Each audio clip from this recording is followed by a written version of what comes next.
I seem to always need to like psych myself up for these videos. I'm like, all right, I gotta say this, I gotta say that, whatever.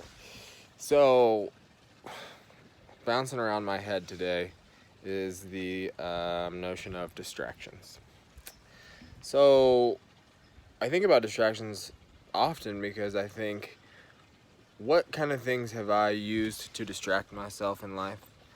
What kind of things have I, been distracted by and let kind of just come to sort of like a conditioned, like natural state of being where I'm using these things as a distraction and I don't even realize it. For example, you go to work and you come home and you kind of unwind by watching TV, and like it's a great way to just kind of like pass the time. At the same time, it's not an engaged thing.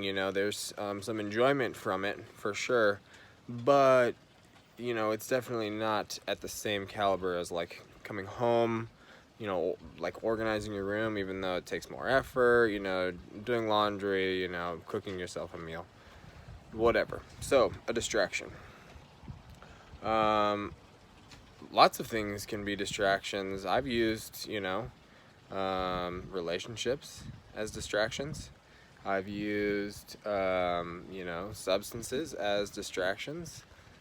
And I think because it is a very easy way to cope with things. You can really look at pretty much anything as a distraction. Even you could say, like the things that I talked about before, doing laundry and cleaning, you could view those as distractions. The difference being, like, some are going to be productive and beneficial for you, and others are going to be passive and just, not productive and not getting anything done for yourself. So the question really is it healthy for me or is it unhealthy for me? A healthy distraction would be working out. Unhealthy distraction would be playing zombies on Call of Duty, Black Ops 3. Although, let me just say, that Thunder Gun, when you pack that thing and you just send those zombies flying through the air, that's a fun distraction right there. So I feel you. But this would be more along the lines of like a passive activity. I'm tempted to say the statistics have shown, but I mean, I haven't evaluated the statistics on this subject. The next thing I'm about to say, I actually heard from a buddy of mine, Raph, who is unbelievably intelligent. And he was talking to me about how there's different activities that you can be involved in.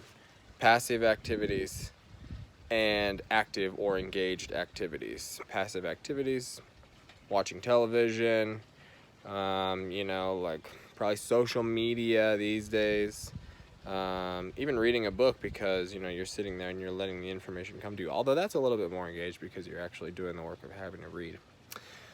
Active or engaged activities would be going to play a sport, going out to meet some friends, getting involved in some sort of a game, things that I said before, like working out or organizing or cooking a meal for yourself. So what Raph was telling me is that the passive activities were enjoyed in the moment, and they actually lost their lust, I guess, or lost their effect pretty quickly after the activity was done. And often people can't really recall back on and remember like what was so engaging or fun about those passive activities, as opposed to active or engaging activities where you're not only enjoying it in the moment, but your enjoyment actually follows you and you can recall that enjoyment, and it can go a little bit further than just the actual act itself.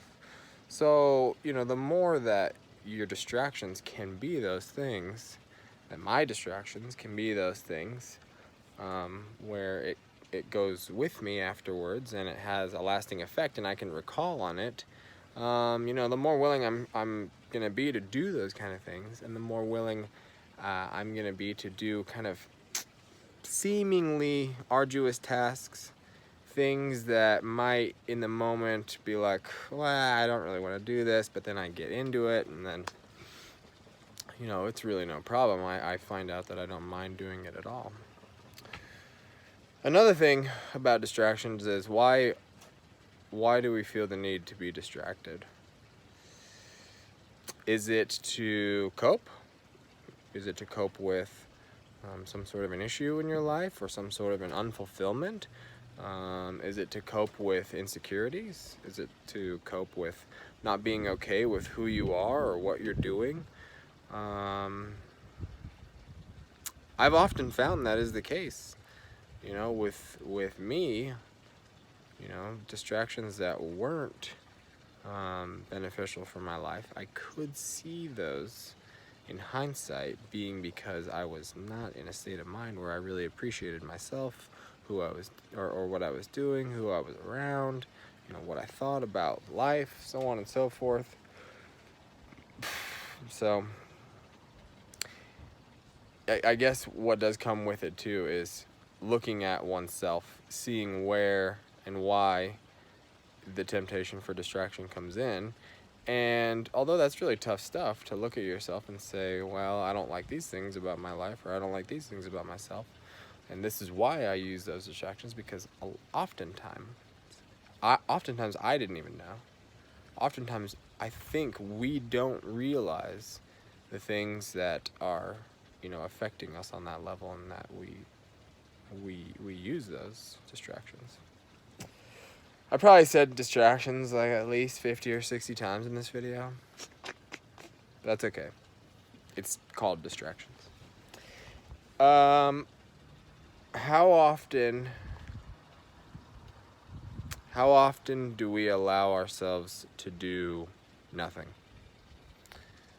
For a long time, I think that I didn't allow myself to do nothing because of that, you know, temptation to be like uncomfortable with, you know, who I am when I'm not doing anything, when I don't have a specific task. You know, when you're silent and when you're not engaged in an activity, you are stuck with your thoughts, and often your thoughts can be pretty overwhelming, and at least mine can be. I know that for sure.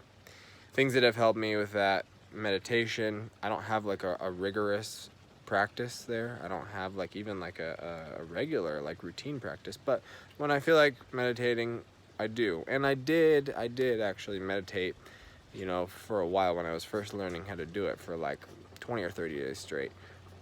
And like the basic concept of, you know, sitting still, silent, breathing, and observing your thoughts for an extended period of time.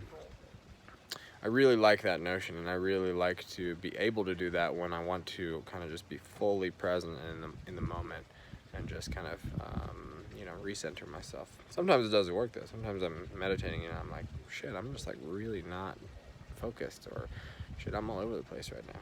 But anyways, so distractions. Distractions are crazy, man. And they come in all forms and shapes and sizes. So, do my distractions aid me? I think so these days. I like to live healthily. It makes me feel better about myself. I like to think about and discuss these things. I like to read philosophy books.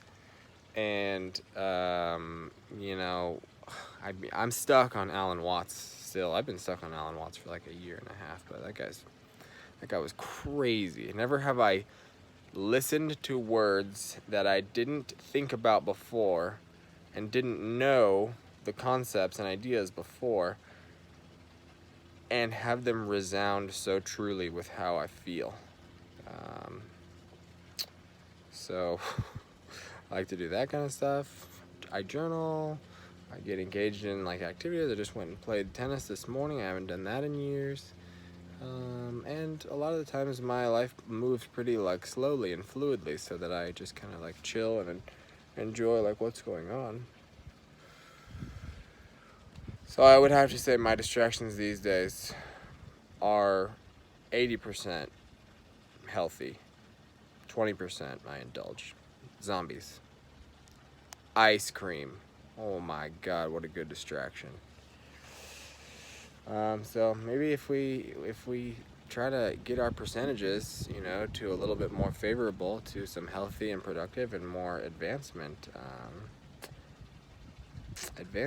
ratio, then we can start to kind of like be okay with whatever distractions we have. Distractions are probably unavoidable. It's just how are they working for me? That's the big question that I have. All right.